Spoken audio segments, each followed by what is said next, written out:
भाई अगर आप नए हो मेरे चैनल पे तो प्लीज़ आपसे एक हम्बल रिक्वेस्ट है कि आप मेरे पुराने वीडियोस देख लो। सारी जानकारी, बहुत सारी जानकारी आपको मिल जाएंगी। उसके बाद कोई सवाल बचे तो आप सवाल करें। और भाई पुराने हो तो आपको तो पता करना क्या है ना। बस एकदम बने रहना है फिल्मोनिया के साथ। और हाँ यार, क्यों मैसेज करते हो हैं? क्यों मैसेज करते हो? क्यों? और ये क्या कि मैं एक्टर बनना चाहता हूँ, मैं एक्टर बनना चाहती हूँ, मुझे रोल दिला दो सर, मेरी हेल्प कर दो सर। इसके मतलब, और ऊपर से बोलते भी हो कि सर हम आपके सारे वीडियोस देखते हैं, सर आप हमारी हेल्प कर दो। नमस्कार, मेरा नाम है दर्पण श्रीवास्तव और आप मेरे साथ जुड़ चुके हैं आपके अपने चैनल फिल्मोनिया पर। काफ़ी दिनों से कोई वीडियो नहीं आ रहा था, तो आप सोच रहे होंगे कि ऐसी क्या बात होगी कि भाई साहब वीडियोज़ नहीं आ रहे हैं। फिल्मोनिया आजकल बिल्कुल सुई पटक सन्नाटा पड़ा हुआ है। ऐसा क्यों? तो भाई इंसान हूँ, हारी बीमारी तकलीफ हर इंसान के साथ लगी रहती है, मेरे साथ भी थी। तो कुछ पारिवारिक परेशानियां और कुछ मेरे अपने शरीर को लेकर परेशानियां चल रही हैं। उसको लड़ते लड़ाते फिर से आपके सामने एक बार आ खड़ा हुआ हूं और वीडियोस लेके आपके सामने आया हूं और कोशिश करूंगा कि आपके सामने वीडियोस आते रहें। हाँ, एक बात और भी है कि ऐमी कोई वीडियो लाने का कोई मतलब नहीं है कि मैं कुछ भी वीडियो उठा के आपके सामने बना दूं। मैं जब भी कोई वीडियो लाता हूं तो कुछ ना कुछ आपको उसमें से इन्फॉर्मेशन मिलेगी, कुछ ना कुछ आपको ज्ञान मिलेगा। एक ही बात को घुमा फिरा के मैं वीडियो नहीं बनाता हूँ, ये मेरी अपनी सोच है। और वीडियोज़ आने में डेफिनेटली थोड़ी देर हो रही है, उसके लिए मैं माफ़ी चाहता हूँ। मेरे साथ परेशानियाँ थी जिससे जूझ रहा हूँ और जूझते लड़ते लड़ाते हम आगे बढ़ेंगे। और कोई भी इंसान हो, हर एक इंसान के साथ कुछ ना कुछ परेशानियाँ लगी रहती हैं और इंसान है तो भाई परेशानियाँ होंगी, परेशानियों से लड़ते लड़ाते ही हमें आगे बढ़ना है। फिर से एक बार वीडियो आने में थोड़ी देर हुई, उसके लिए मैं माफ़ी चाहता हूँ। थोड़ा संभाल लेना यार, अपन अपने अपने लोग भाई, है ना, तो इतना बनता है। और हाँ, एक बात और, जब तक दर्पण श्रीवास्तव है तब तक फिल्मोनिया है, और जब तक फिल्मोनिया है तब तक वीडियोज़ आते रहेंगे। और फिल्मोनिया किससे? आप लोगों से। जब तक आप हैं तब तक फिल्मोनिया रहेगा। दर्पण श्रीवास्तव आपके सामने ऐसे ही वीडियो लाता रहेगा। थोड़े दिन पहले मैंने कहा था कि मैं एक शो करने वाला हूँ एनटीवी का, तो भाई अब वो एनटीवी का शो नहीं कर रहा हूँ मैं। रीज़न, चलो रीज़न भी बता देता हूँ। मेरा सब कुछ तैयारी हो गई, मैं शूटिंग पे एक दिन मॉक शूट करने पहुँचा। अब मॉक शूट क्या होता है मैं आपको बता दूँ। मॉक शूट होता है कि जो आर्टिस्ट पहले से काम कर रहे होते हैं उनके साथ मेरी ट्यूनिंग बैठेगी कि नहीं बैठेगी। उनके साथ मान लो मेरी बीवी कोई रोल कर रही है वहाँ पे, मान लो पहले से कोई लेडी है जो, मान लो पहले से कोई आर्टिस्ट है जो वहाँ पे काम कर रही हैं और मुझे उनके पति का रोल निभाना है। कोई लड़का वहाँ पे रोल कर रहा हो, उसके बाप का रोल मुझे करना हो और मैंने बाद में एंट्री मारी हो, तो जो डायरेक्टर हैं, जो क्रिएटिव डायरेक्टर्स हैं या जो भी चैनल के लोग हैं, वो ये देखना चाहते हैं कि भाई मेरी ट्यूनिंग उनके साथ कैसे बैठेगी। मतलब मेरे सीन्स जो आएंगे मेरी बीवी के साथ या मेरे बच्चों के साथ या बाकी आर्टिस्ट के साथ, वो कैसा निकल के आएगा। इसलिए पहले, शूटिंग से पहले एक मॉक शूट किया जाता है और उसमें अगर सारी बातें बैठ जाती है तो फिर भाई साहब शूटिंग शुरू हो जाती है। ये ऑडिशन के बाद की बात होती है। ऑडिशन जब हम कर लेते हैं, ऑडिशन फाइनल हो गया और ऑडिशन हमने क्रैक कर लिया, सारी पेमेंट की बात हो गई, एग्रीमेंट तक की बात हो गई, उसके बाद मॉक शूट होता है। ये बात समझ लें आप। तो मेरा भी मॉक शूट था, मॉक शूट किया मैंने और मॉक शूट बहुत बढ़िया रहा। डायरेक्टर साहब ने बहुत तारीफ़ करी और सारे आर्टिस्ट भी बड़े खुश थे।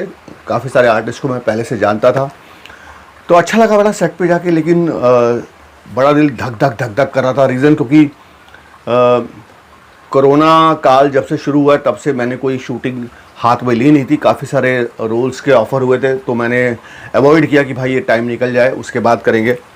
लेकिन फाइनली ये रोल अच्छा था और जो रोल फाइनली ये रोल अच्छा था और जो इसके मेन प्रोडक्शन हाउस का जो मेन इंसान था, वो मैं उनको बहुत सम्मान करता हूँ।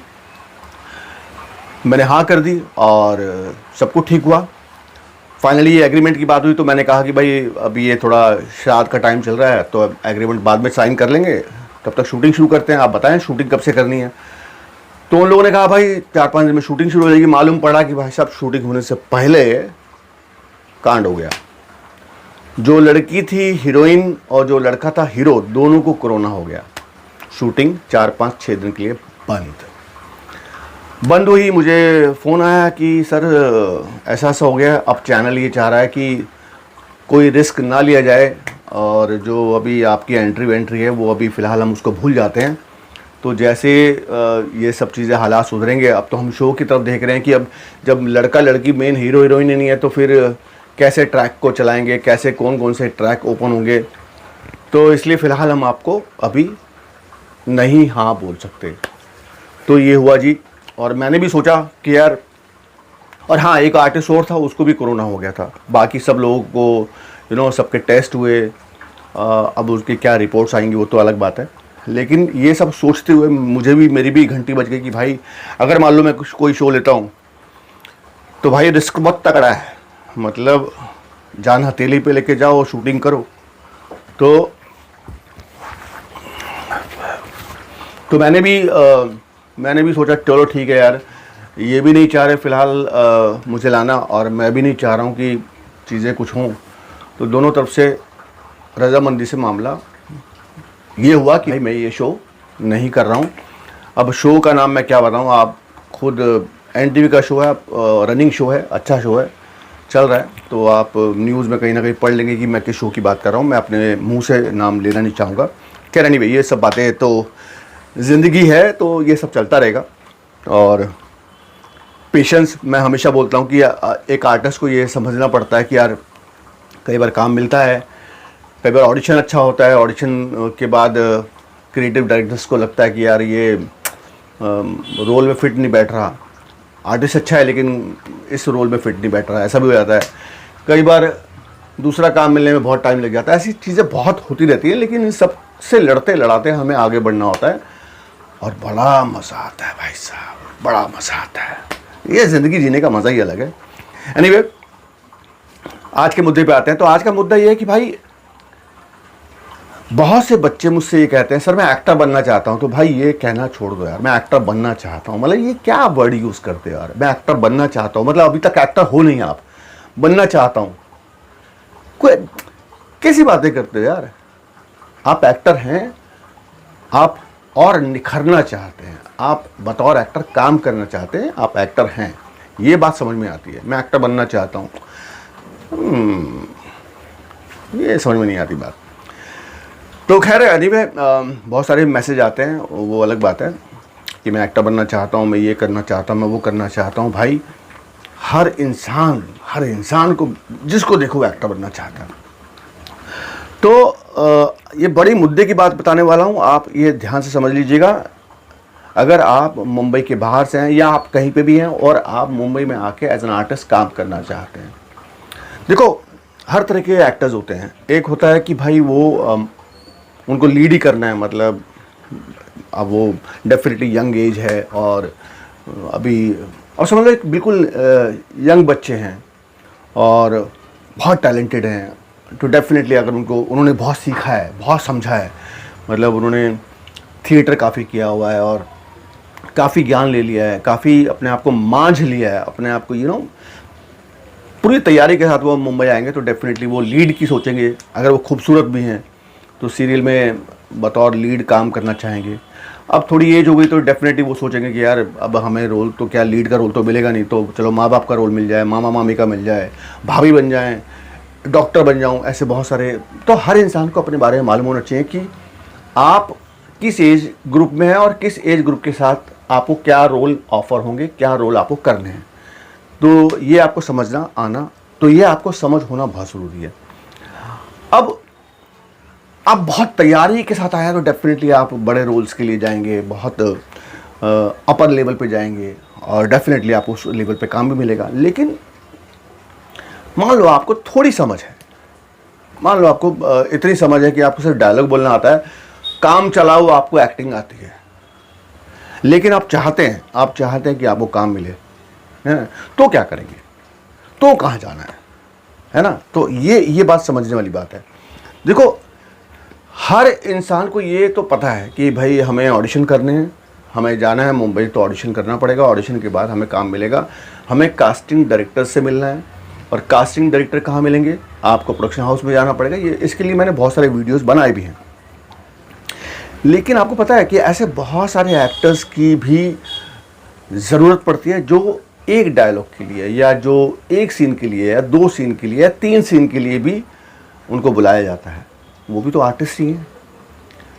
आपने देखा होगा कई बार कोई सीन होता है कि उसमें से एक मान लो कोई भीड़ का एक सीन है जिसमें भीड़ में काफ़ी हीरो हीरोइन बातचीत चल रही है, अचानक एक इंसान बीच में आके बोलता है कि अरे कहाँ जाना है आपको, है ये रास्ता इस तरफ है। तो ये भी तो डायलॉग है, वो भी तो किसी ने बोला ना, वो भी तो आर्टिस्ट है। तो ऐसे लोग कौन होते हैं? ये भी तो आर्टिस्ट ही है ना। तो इनको कहाँ जाना है? आपको बता दूं, इनके लिए ऑडिशन इतने ज़रूरी नहीं होते हैं। ये इनको कास्टिंग डायरेक्टर के पास भी नहीं जाना है ना। कमाल की बात। मैं ये नहीं कहूँगा कि भैया आप आ जाओ, अब ये तो मतलब आसान हो गया। नहीं भाई साहब, इसके लिए भी लंबी लड़ाई है। अगर आपको एक सीन या 2 सीन या एक दिन का काम पाना है, उसके लिए भी भाई बहुत सारे एक्टर्स यहाँ पड़े हैं और अच्छे से अच्छा एक्टर पड़ा है यहाँ पे। और डेफिनेटली एक काम उसको मिलेगा जो अच्छा होगा। आप आ तो गए, आपको थोड़ी समझ है, लेकिन फिर भी काम नहीं मिल रहा, तो इसका मतलब आपसे ज़्यादा समझ का इंसान वहाँ पहले लाइन में खड़ा हुआ है। तो ये लोग कहाँ जाते हैं? ये जाते हैं, इसके लिए छोटे कोऑर्डिनेटर्स होते हैं जो कोऑर्डिनेट करते हैं। और ये क्या करते हैं कोऑर्डिनेटर? ये आप उनसे मिलो, आपको ढूंढना पड़ेगा। मतलब ये ऐसा नहीं है कि आपको उनके नंबर्स मिल जाएंगे, अब मैं नंबर दे दूंगा, नहीं। ये तो आपका अपना स्ट्रगल है भाई। आपको मुंबई आना होगा, आपको वाया जो जैसे कोई कास्टिंग डायरेक्टर आपको मिल गया, आप उससे पूछो सर मुझे छोटा मोटा रोल भी चलेगा, एक दिन का काम भी चलेगा। तो बोलेगा भाई एक काम कर, ये कोऑर्डिनेटर है, इससे बात कर ली, ये तेरे को काम दिलवाएगा। तो जो बड़े कास्टिंग डायरेक्टर्स हैं, जो सीरियल्स के कास्टिंग डायरेक्टर्स होते हैं, वो एक सीन या 2 सीन के लिए किसी कोऑर्डिनेटर को बोल देते हैं कि भाई अरे वो कल एक सीन है, एक शादी का सीन है, शादी, तो शादी में ना जो हीरोइन है और उसको उसकी सहेली का रोल है, वो एक दिन का काम है, तो 2-3 डायलॉग्स हैं, तो भाई किसी को भेजे, लेकिन लड़की सुंदर होनी चाहिए, हमारी हीरोइन ऐसी है। बोलेगा ठीक है जी, भेज देता हूँ। लो जी। तो कोऑर्डिनेटर ने जो उसके पास डाटा है या जो उसके पास एक्टर्स हैं, उनमें से जो बेस्ट होगा उसको बोलेगा कि भाई अब जाओ, ये रोल है और ये काम करना है, ये सेट पे पहुंचना है, आपको काम करना है और वहाँ से निकल आना है। कास्टिंग डायरेक्टर्स क्या करता है और प्रोडक्शन हाउस क्या करता है, वहाँ पे जो भी आर्टिस्ट होता है उसकी पेमेंट डिसाइड हो जाती है। और जहाँ तक मुझे लगता है कि 2 से 2,500-3 हज़ार रुपये पर डे मिलता है कम से कम आर्टिस्ट को। एक सीन, 2 सीन, 1 डायलॉग, 2 डायलॉग, ऐसे आर्टिस्ट को 1.5, 2, 2.5, 3 ऐसे काम मिलता है। उसमें से 20% वो ले जाता है कोऑर्डिनेटर। जो काम दिलवाएगा वो 20% रख लेगा। मान लो आपको जो भी आपका हुआ अमाउंट फाइनल 3,000 हुआ, तो भाई उसमें 20% भाई साहब ले जाएंगे। ठीक है, ये इस तरह से काम होता है। तो आपको ना तो कास्टिंग डायरेक्टर के पास जाना है, ना प्रोडक्शन हाउस के पास जाना है। आपको क्या ढूंढना है? आपको ऐसे सही कोऑर्डिनेटर्स ढूंढने हैं जो मुंबई में काम करते हैं, पर डे की कास्टिंग करते हैं। इनको बोलते हैं पर डे कास्टिंग वाला कोऑर्डिनेटर। इनको पकड़ना होता है।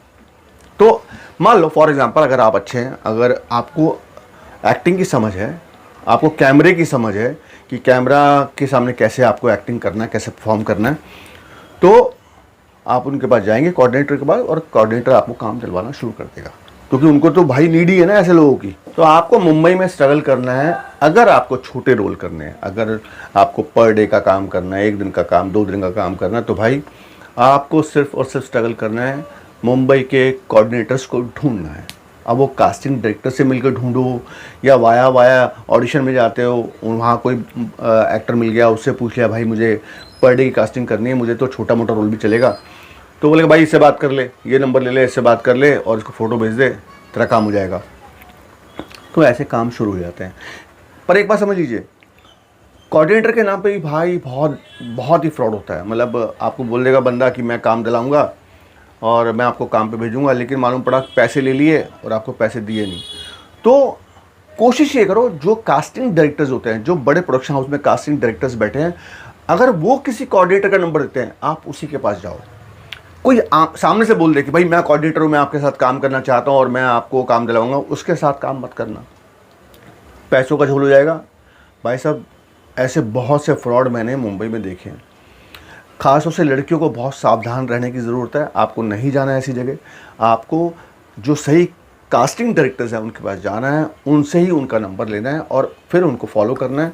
और जहाँ आपको लगे ये आदमी गड़बड़ लग रहा है, तो भाई पहले ही फुर्सत में टाटा करो, निकल लो, आगे निकल लो, इसके साथ जाना ही नहीं। मतलब दूसरी बात, उसका नंबर ही उठाना नहीं, मतलब ब्लॉक कर दो भाई, समझे। तो ये समझ तो रखनी पड़ती है मुंबई में। तो अगर आपको छोटे रोल करने हैं, 1 दिन का काम, 2 दिन का काम, तो ये इन्फॉर्मेशन आपके लिए है भाई। एक बात और समझ में आ जाए आपको कि अगर आप ये छोटे मोटे रोल करते हैं, छोटा रोल, एक डेफिनेटली वो भी एक्टर्स होते हैं, उनको भी सम्मान करता हूँ। अगर आप छोटे 1 दिन, 2 दिन, 3 दिन का काम करते हैं तो बड़े रोल मिलने में बड़ी मुश्किल होती है भाई, क्योंकि कोऑर्डिनेटर कभी चाहेगा नहीं कि वो आपको छोड़े, कास्टिंग डायरेक्टर कभी नहीं चाहेगा कि भाई एक ऐसा एक्टर जो 1-2 दिन का काम बढ़िया करता है उसको मैं क्यों छोड़ूं, क्योंकि 1-2 दिन के काम के एक्टर्स अच्छे मिलना बड़ा मुश्किल होते हैं और आपको वहीं फंसा के रखेंगे कोऑर्डिनेटर्स और कास्टिंग डायरेक्टर्स। आप आगे बढ़ने में आपको बहुत टाइम लग जाएगा। और आपने देखा भी होगा, ऐसे बहुत से एक्टर्स आपने देखे होंगे जो छोटे मोटे रोल करते हैं और ज़िंदगी निकल गई उनकी, आपने कभी उनको बड़े रोल में नहीं देखा होगा। तो ये आपको समझना होगा। आपको आपका क्राइटेरिया खुद पता होना चाहिए, आपको आपके बारे में पता होना चाहिए कि मैं किस लेवल का एक्टर हूँ, क्या मैं लीड एक्टर हूँ, क्या मुझे इतनी समझ है कि मैं एक पूरे शो को हैंडल कर पाऊँ या पूरे शो को अपने कंधों पे लेके आगे बढ़ सकूँ, या भाई अपना काम कभी वकील बन जाऊँगा, कभी नौकर बन जाऊँगा, कभी नेता बन जाऊँगा, कभी प्रेस रिपोर्टर बन जाऊँगा, मेरा काम ऐसे चलता रहेगा, मैं खुश हूँ उसमें। सही है, करो वो भी काम, लेकिन उसके लिए आपको कास्टिंग डायरेक्टर के पास नहीं जाना है, ये बात समझ लो। भटकते रहते हो आप, मैंने देखा बहुत सारे बच्चे देखे जो भटकते रहते हैं, सर काम नहीं मिलता, क्योंकि चाहते हैं वो छोटा मोटा रोल, लेकिन वो जाते हैं कास्टिंग डायरेक्टर के पास है। तो भाई कास्टिंग डायरेक्टर के पास नहीं जाना, ये कोऑर्डिनेटर जो है उनके पास पहुंचो। अब आप ये बोलेंगे सर ये कोऑर्डिनेटर का नंबर दे दो सर, तुम कुछ मत करना भैया, सारे काम हमसे करवाना तुम। अब मुंबई पहुंचो, काम वाम करो यार, अपने हिसाब से करो, चीज़ों को देखो समझो। हाँ समझ गए, पसीने आ रहे हैं देख लो। हाई बीपी फिलहाल चल रहा है 160 और 110। अपना काम शुरू करें, उसके लिए ऑडिशन भी नहीं होता है, उसके लिए आप छोटा मोटा मतलब उसको सिर्फ इतना बता दो कि भाई डेफिनेटली कोऑर्डिनेटर बोलेगा भाई छोटा मोटा काम किया क्या, हाँ भाई ये काम मैंने किया और इतना मुझे बोलना आता है, वो आपको सही जगह काम दिलवा देगा। उसके लिए ऑडिशन नहीं होंगे, अब तो खैर होने लगे हैं उसके लिए भी, क्योंकि अब तो जो कॉमेडी जो सीरियल्स होते हैं उसके लिए तो भाई 1 दिन का काम होता है, उसके लिए भी कास्टिंग डायरेक्टर कहता है कोऑर्डिनेटर को भाई ऑडिशन भेजो, लेकिन काम मिल जाता है, समझे। तो ये आपको समझना होगा, ये सारे गेम आपको समझने होंगे और आपको इन चीज़ों को देखते समझते आगे बढ़ना होगा। चलिए चलता हूँ, और अगर मन करे तो भाई सब्सक्राइब कर दो, शेयर कर दो, लाइक कर दो, छोटी सी घंटी टन करके दबा दो, ठीक है। बाय।